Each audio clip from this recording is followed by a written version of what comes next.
Not so long ago, I mused about just how weird Microsoft was being about VR. And now they're being super weird, bewilderingly short-sighted, and consumer hostile about slamming VR into one of their most impressive products ever, the gobsmacking Microsoft Flight Simulator 2020. It seems not only did they not initially even think about putting immersive VR in this immersive by design product, but when they got a clue, their first instinct was to artificially hardware lock it at launch to one specific piece of VR hardware, a brand new VR headset, screwing over every single person who's already invested hundreds of dollars into VR. Otherwise known as the most dedicated and passionate audience of simulator fans and early adopters, audiences you really should be treating better, pandering to even, as they're the ones most eager to dive in on this stuff, spend money, and early adopt. Hello again, I am Blunty, and I'm supposed to now beg and claw at you for comments and thumbs, and for you to hit that subscribe and bell button, so this is that bit of the video. Please do those things. The YouTube algorithm hates me, and I can only beat it with your help. Seriously, I'm not being sarcastic, it truly hates me. It's screwing me over so hard right now, I can't even believe it. My bum hurts. So, when it was first shown off at E3, Microsoft Flight Simulator 2020 developers were hit with a wave of people excitingly asking about VR support. Out of all the immersive experiences and gameplay styles VR executes extremely well, it's the cockpit-based stuff. Driving games, space flight, mech piloting, and of course, flight simulators, because of the very natural and comfortable fit VR has with seated cockpit experiences. It is bewildering to me that the Microsoft Flight Sim developers didn't even think about it until after people started screaming for it. Speaking to Polygon, Microsoft Flight Simulator head Jorg Newman, or maybe Jorg Newman, it's one of those two, probably, responded, "The very first piece of feedback that came out about our announcement at E3 was, 'Oh my god, this is going to be the best VR thing ever.' We immediately said, 'Yep, we've got to do this now.' So we put a team on it." So they weren't even thinking about VR until people started saying, hey, this would be good in VR. It's a flight sim. Why not do it in the most immersive way possible? And that would be VR. And they were like, oh yeah, VR's a thing that exists. Oh, we better do that. And at this point, it's worth remembering that Microsoft themselves, the people who own Microsoft Flight Simulator, have their own VR system.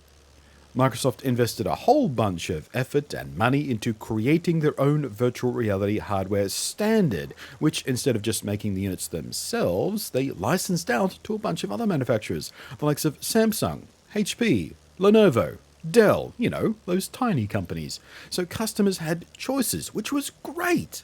But then they insisted on calling it Windows Mixed Reality, instead of something more sensible and self-explanatory, like Windows VR or Microsoft VR, because it is in no way a mixed reality system. It is not even capable of even slight mixed reality executions. It is 100% a VR system only.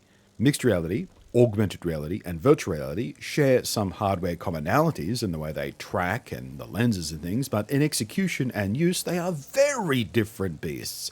And all Microsoft did was confuse their potential customers, muddy the waters of these different systems and the definitions of those terms, and aggressively slice up their own hamstring when it came to marketing, jamming a titanium rod into their own bike spokes, as it were.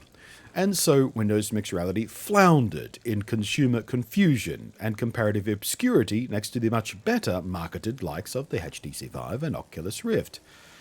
Back in E3 again, when Microsoft first announced Project Scorpio, the hardware platform that would go on to become known as the Xbox One X, Microsoft promised it would support high-end VR. Their words. Like that available on Windows PCs, they said. And with Microsoft's aforementioned very own VR system announced later that exact same year, being extremely simple to set up, requiring only a single HDMI port and a single USB port and no other support devices like webcams or satellite tracking devices or anything else at all that all the other VR systems of the day were using and required, it seemed like a very natural fit for a console VR system. Quick to set up, consumer friendly, and comparatively living room tidy. But Xbox then backed off that promise, and to date have not only utterly failed to deliver on that promise at all in even the smallest way, but have also not even committed in any way any VR support at all on the wildly more powerful next generation Xbox hardware coming later this year, the Xbox Series X. But back on the flight simulator stuff. A few days ago, the NDAs started to lift, the beta testing moved into a press preview version of the title, and a lot of content, interviews and marketing kicked into high gear for the launch coming up on the 18th of this month.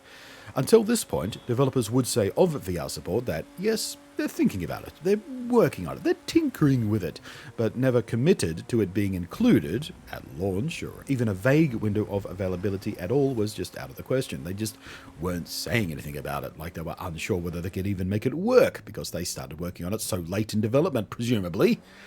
Well, along with the start of the final marketing push, Microsoft announced in a blog post of their very own that VR support for the new Microsoft Flight Simulator 2020 will arrive as a free update to the base game. Hooray for that. And they promised it sometime later this year, probably. But they also vaguely tied it to the release of the HP Reverb G2, a new VR headset in the Windows Mixed Reality line of headsets. Speaking to Eurogamer, Microsoft head of Flight Simulator, Jorgen Newman, said, "We're starting with them. There's some extra work to be done on the others. I mean, we're going to bring it to all the devices, all the common ones. It's just going to take a few more months after that." And that's bullcrap. It's bullcrap for two core reasons. Number one, the HP Reverb G2 is a Windows mixed reality headset. It is inherently compatible at the base level with all the other WMR headsets. Same tracking system, although the G2's is more advanced in that it uses 4 tracking cameras on the headset instead of the 2, which was standard on the first-gen devices. And it uses the standard controller configuration. It hooks up in the same way. I can't imagine what quote-unquote more work would be needed to at least let the existing Windows mixed reality headsets owners jump right in. And that's aside from the fact that Steam VR, by design, sits between the games and the hardware to make it super easy to support multiple VR systems. Steam VR flawlessly supports Windows Mixed Reality, Oculus Rift, Oculus Quest, HTC Vive, HTC's other fancier one, even Valve's own VR system, which I always forget the bloody name of, but it's based on the HTC Vive system. And I know for a fact that this works flawlessly because I've been using it. I have several VR headsets of my own. I did this for well over a year with that Windows Mixed Reality headset that I had. It worked flawlessly in Steam VR, even on titles that didn't explicitly label them as compatible with Windows Mixed Reality. Basically, anything that worked with HTC Vive or Oculus Rift worked with WMR2 without any fiddling at all. It just works. So, for Microsoft to initially artificially limit VR support in Microsoft Flight Simulator 2020, it has nothing to do with doing extra work to make it compatible with the other headsets, and everything to do with money changing hands between HP and Microsoft in a consumer hostile hardware ransom marketing move. And it only gets more ridiculous because, as we know, the nature of the gaming community won't let this stand, and especially with the depth of passion, commitment, and willingness to go above and beyond when it comes to investment of time that flight sim community people have, it's no doubt that within days of the hardware-locked launch of VR compatibility in Microsoft Flight Simulator 2020, there will be some kind of community-made hack, or patch, or configuration file edit, or registry change that will enable use of non-HP Reverb G2 headsets anyway.